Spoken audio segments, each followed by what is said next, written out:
प्यार कोई गलत चीज़ नहीं है, पर यह समाज की नज़र में गलत होता है और वही समाज का एक टुकड़ा सच्चे प्रेमी को अलग करने में महत्वपूर्ण रोल अदा करता है। ये कहानी है ऐसे प्यार करने वाले की। रवि और हीना एक ही कस्बे में रहते थे। रवि हीना से पहली बार एक शादी में मिला था और पहली नज़र में ही उससे प्यार हो गया। पूरी शादी में रवि हीना के आसपास ही भटक रहा था। वो उससे एक पल के लिए भी ओझल नहीं होना चाहता था। रवि मन ही मन उसे अपना मान चुका था। फिर उसके बारे में पता करने पर पता चला कि वो भी उसी कस्बे की है। रवि सोचने लगा, आज से पहले उसे क्यों नहीं मिली। शादी के दूसरे दिन ही रवि हीना के घर के कई चक्कर लगा आया, पर हीना उसे नहीं दिखी। रवि को तब पता चला कि वो कॉलेज गई हुई है। रवि नुक्कड़ की एक दुकान पर बैठकर उसका इंतजार करने लगा। शाम काफी हो गई, पर हीना उधर से नहीं आई। रवि अपनी साइकिल उठाकर फिर से उसके घर की तरफ निकला। रवि जब तक वहां पहुंचता, हीना अपने घर के गेट से अंदर जा चुकी थी। रवि उसकी एक झलक भी ठीक से नहीं देख पाया था और निराश होकर लौट आया। रात को ठीक से खाना भी नहीं खाया उसने। रवि अब सिर्फ हीना के बारे में ही सोच रहा था। अगली सुबह जल्दी से अपनी साइकिल उठाकर हीना के घर की तरफ निकल पड़ा। पीछे से किसी की आवाज आई, रवि रवि, राजू को स्कूल ले जाना है। पर रवि को कुछ भी सुनाई नहीं दे रहा था। वह जल्दी जल्दी साइकिल चलाता हुआ हीना के घर के पास पहुंचा और एक कोने में खड़े होकर उसका इंतजार करने लगा। रवि को खड़े खड़े काफी देर हो चुकी थी, पर उसे हीना नहीं दिखी। रवि को निराश होकर लौटना पड़ा। अब रवि हर रोज ऐसे हीना का राह देखता। अब ये रोज का काम हो गया था।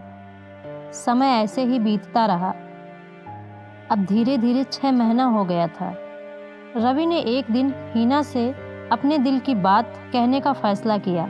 शाम को हीना जब कॉलेज से घर लौट रही थी, बहुत हिम्मत जुटाकर रवि उसके सामने आ गया और उसे एक गुलाब देकर उसे प्रपोज कर दिया। थोड़ी देर बाद रवि रवि की आवाज़ उसके कानों में पड़ी तो वो चौंक गया। उसकी आंख खुल गई। उसके सामने रवि के पापा थे।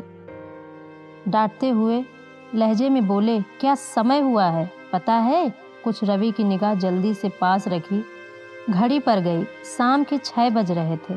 रवि हड़बड़ाकर उठा और हीना की गली तरफ भागा। जल्दी जल्दी पहुंचा। सामने से हीना चली आ रही थी। रवि हिम्मत जुटाकर हीना की तरफ बढ़ा, तभी एकाएक रुक गया। हीना किसी के साथ जा रही थी। शायद हीना की माँ थी। आज भी रवि को खाली हाथ ही लौटना पड़ा। अगली सुबह फिर रवि साइकिल लेकर जैसे निकला, पिता ने रोक दिया और किसी और काम से भेज दिया। अब रवि हीना को जब भी देखता तो बेचैन हो जाता। हर रोज कुछ ना कुछ कहना चाहता, लेकिन कुछ कहने का मौका नहीं पा रहा था। आखिर वह इतना बेचैन रहने लगा कि उसने डिसाइड कर लिया, आज दिल की बात बोल ही दूंगा।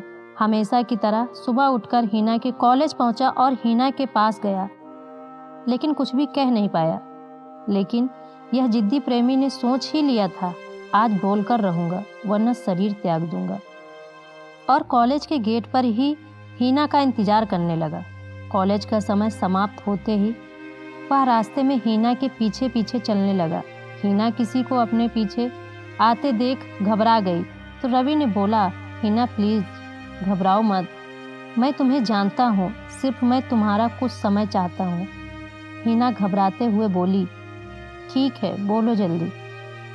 तब रवि बोला, मैं तुमसे प्यार करता हूँ हीना, मैं आपको दिलो जान से चाहता हूँ, मैं हमेशा अपनी पलकों पर बिठा कर रखूँगा। रवि की बात सुनकर हीना दंग रह गई और हीना बोली, तुमने कभी अपने आप को आईने में देखा है? तुम्हारी हिम्मत कैसे हुई? इतने में रवि पैर पकड़कर हीना से प्यार की भीख मांगने लगा, लेकिन वह कुछ भी सुनने को तैयार नहीं थी और वह चली गई। वास्तव में रवि के पैरों तले जमीन खिसक गया, क्योंकि रवि हीना को रियल में प्यार करता था। रवि प्यार की वियोग में रोड के किनारे पड़ा था और समझ नहीं पा रहा था आखिर जाना कहाँ है और करना क्या है। कुछ पल बाद वह उठा और घर जाकर एक कमरे में बैठ गया। रात बीत गई और नींद नहीं आई। फिर अगली सुबह हीना के पास गया और हीना से बात करने की कोशिश करता, उसके पीछे आता। आसपास के लोग ये सब देख रहे थे, जो हीना को बहुत बुरा लगा और हीना ने गुस्से में अपनी सैंडल निकालकर पिटाई कर दिया। इसके बावजूद भी वह पीछे पीछे आता रहा। तभी अचानक कुछ लड़के आकर रवि को बुरी तरह से पीटने लगे, जिससे काफ़ी चोट आई। मामला थाने में गया। थाने में सब कुछ हीना के द्वारा बयान किया गया तो पुलिस ने भी पिटाई कर दी और जेल में डाल दिया। कुछ महीने बाद रवि दोबारा हीना के पास गया और बोला, देखो हीना, मैं जानता हूँ मैं दिखने में अच्छा नहीं हूँ, तुम्हारे काबिल भी नहीं हूँ, फिर भी तुम्हें सबसे ज़्यादा खुश रखूँगा। कोई खूबसूरत लड़का तुम्हें इतना खुश नहीं रख पाएगा। इतना सुनकर हीना को बहुत ज़्यादा गुस्सा आ गया। हीना अपने कॉलेज की टॉपर थी। उस पर रवि की बातों का कोई असर नहीं हुआ और बोली, क्या कर सकते हो मेरे लिए तुम?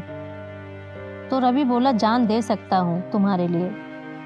हीना बोली, सभी बोलते हैं, मैं कैसे मान लूँ कि तुम मेरे लिए जान दे सकते हो? अगर दे सकते हो तो दे दो। तो रवि की आंखों में आंसू आ गया। रवि एकटक हीना को निहारता रहा। उसकी आंखों में आंसू रुकने का नाम नहीं ले रहे थे। रवि बोला, हमेशा खुश रहना। इतना कहकर उसने खुद के सीने में गोली मार लिया और दुनिया को अलविदा कह गया। यह देखकर हीना पूरी तरह से भयभीत हो गई और जोर जोर से चिल्लाने लगी। वह पश्चाताप से भर गई। रवि जैसा प्यार शायद ही किसी को नसीब होगा।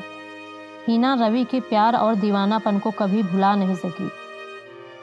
दोनों की लव स्टोरी यहीं समाप्त हो गई। लेकिन सवाल यह है, क्या किसी को किसी का जान लेने का हक है? अगर हीना इतनी छोटी सी गलती ना करती तो शायद रवि खुद को मौत को गले ना लगाता। अगर कोई आपसे प्यार करता है तो करने दो, उसे प्यार से समझा सकते हो, क्योंकि क्या पता आपका प्रेमी आपको किस हद तक चाहता है। ऐसे में मेरा आप सभी से सलाह है, किसी के दीवानगी का फ़ायदा उठाकर कोई ऐसा चैलेंज ना दें कि वह अपनी ज़िंदगी से हाथ धो बैठे। उसे प्यार से समझा सकते हो, अपनी मजबूरी बता सकते हो, शायद आपकी बात वो मान सकता है।